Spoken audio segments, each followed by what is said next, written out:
This is part 2 of my interview with John Olsen of Mainely Apples.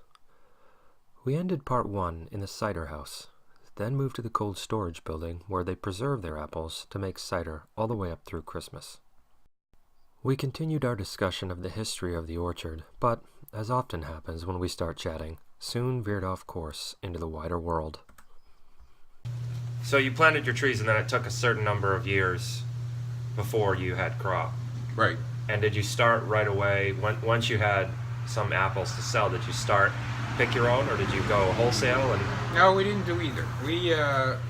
We built the stand, the first building we were in, the stand was only half the size it is now. Okay. And I built that myself. And we had a stand there and we would bag apples up and hope that the general public would stop and buy them, because starting out you're not getting a lot of volume. Right. And we used to be open Friday afternoon, Saturday, and Sunday in the beginning. Yeah. And now we're open 7 days a week, 10 to 5, Right. through the season. So that has changed. We didn't start making money for probably 12 or 15 years. Mm-hmm. Actually, I never lived off the orchard. Yeah. Okay. The money, if we made any money at all after all the expenses, then we would buy machinery or put up new buildings. I mean, that cider operation in there, that UV machine alone is $17,000. Yeah. You know. Yeah. So, and I'm not talking about the press and the apple washer and the building itself. You know, so it's a major. And I worked. I think that's the other thing people don't understand. Not only the amount of work, but nothing here is free. No. Everything No, costs and money. and it isn't. We would say, no, who'd you buy this orchard from? I said they didn't. Everything here we did. Everything. Yeah. My wife was a good money manager. I worked a full-time job. Besides, I was first selectman here. Yeah. And she'd work part-time once in a while. We just kept pouring everything back in, hoping at some point Yeah. this was actually going to be a business. I Yeah. don't know if it is yet. But no, we have some problems. I mean, one of the things, the demographics, or whatever you want to call it, has changed. People used to come here years ago and pick 2 or 3 bushels of apples and go home and make applesauce, or Yeah. cut them up and freeze them for pies and stuff. And what they're coming now is we have little baskets with 1 peck, Yeah. and they'll take them and go pick them, and they never even thought, if you're going to buy applesauce, you buy it in Walmart. Yeah. You know. And the other thing is that we don't have entertainment farming, and I think that's becoming a real issue. Mm-hmm. People come here and say, "Where's your corn maze? Where's your petting zoo? Where's your Ferris wheel? How come you don't have barbecues?" You know. Yeah. And we don't have the people or the space or the time to do that. Yeah. I ran into the same thing, and for me it was, I don't want to do that. That's not what I want to do. My wife always said, you know, we're an apple orchard. We're Yeah. farmers. Yeah. I always like farming. You know, the thing that has made me feel the best through the years is some old coot will come out and say, "I've been in orchards all my life, and you have the nicest orchard I've ever been in." Well, I did that. Yeah. Right. You know, I planted every tree. Yeah. I picked out what varieties we're going to have, and I take care of it. Mm-hmm. You know, I told somebody one day, I care more about those apple trees than I do most people. Yeah. And it's true. Yeah. You know, they're like, ha! My kids, right? Yeah. That seemed to be the direction that things were going when I was growing vegetables and going to farmers markets, and it's like, I don't know, I enjoy being outside and working the land, and I don't want to do that stuff. No. I mean, that's the way I feel too. I mean, Elaine and I, my wife and I went over and picked some apples yesterday because there were too many on the trees and they were breaking branches and pulling them down, and we pulled in some snow sweets. Her and I went over there and picked them, and for cider for today, and she's the happiest doing that. Yeah, right. It was early in the morning. There's no public here. You're not answering questions or talking to people. Yeah. We're out there in the orchard farming. Yeah, right. You know, there's a lot of competition, of course, and there is people branching more and more into this entertainment farming because people got to be entertained. Yeah. You know, I saw there was a farm down in Belmont. They brought in a flatbed trailer with a reggae band, and somebody came in and had wood-fired pizza. Well, I can't do that. Yeah, right. You know, I'm not going to bring a reggae band in here. Yeah. You know. That's. So I'm not being pessimistic about it, but it changes the whole dynamic of what we're doing. Right. But it's interesting because what you mentioned about, people no longer necessarily, at least in the same numbers, coming in and buying a whole bunch of apples to preserve and get themselves through the winter is something that I think is a problem society-wide. And so that's what we do. I mean, I'll probably come to the orchard. We were here last weekend. We picked 3 half bushels Yeah. to make sauce, and then I'll come back and get, when the storage apples are ready, I'll come back and get a few bushels. Sure. And that's how... Yeah, but you're thinking like a farmer. And then, Right. I talk to old people, and I talked to a lady in there one day, and we were talking about how poor we were when we were kids. You always felt good when the hay was in the barn, the potatoes were dug, your wood pile was dug and had all the split wood for the winter time. You had apples down the cellar. Yeah. But it was like, in the fall, this is what you did. Yeah. You know what I mean?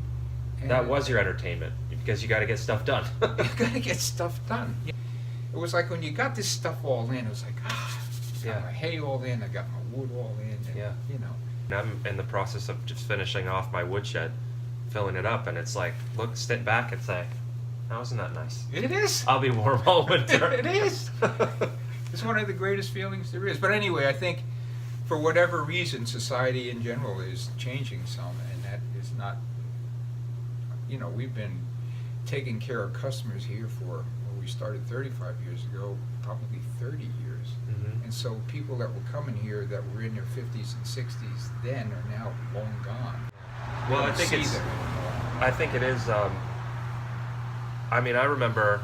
I feel like my generation and Emily, our generation is at this.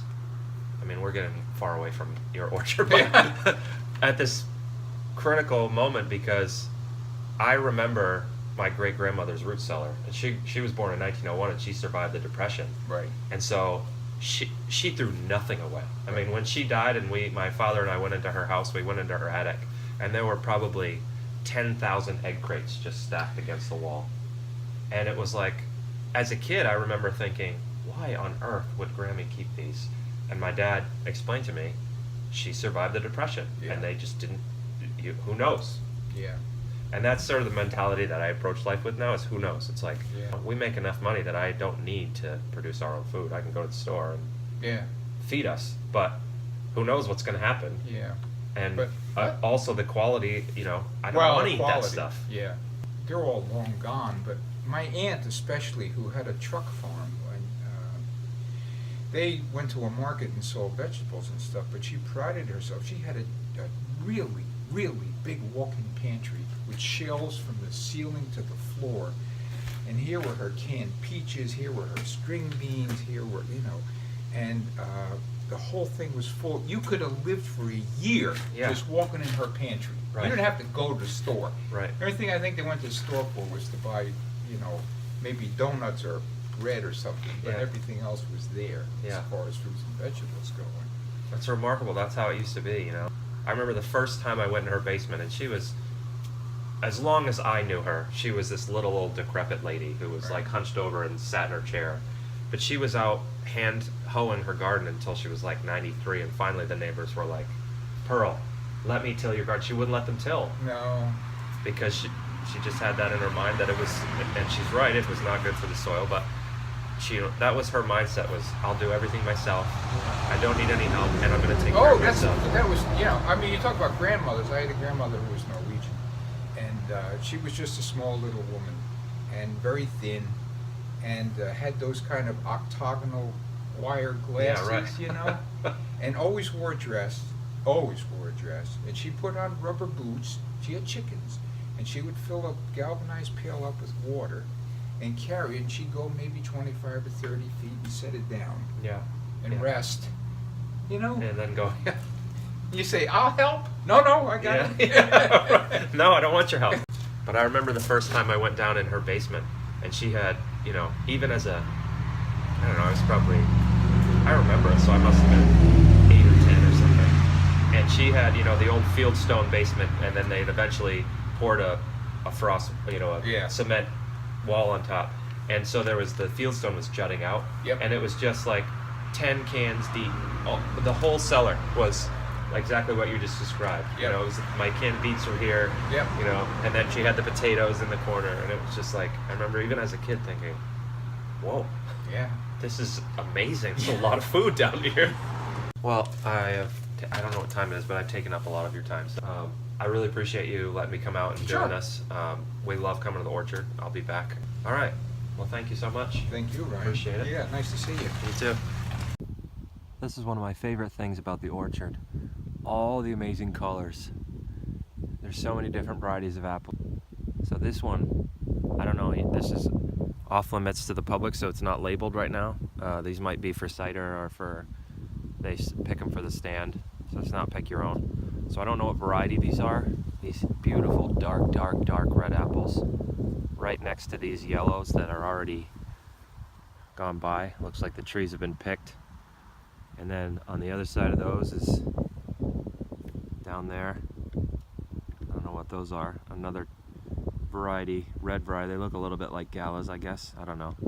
But just the colors are just amazing.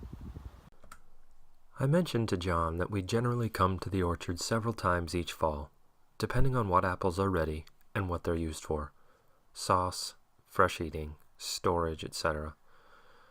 One of those trips is always a family affair, and this year, our children invited friends, which was really fun.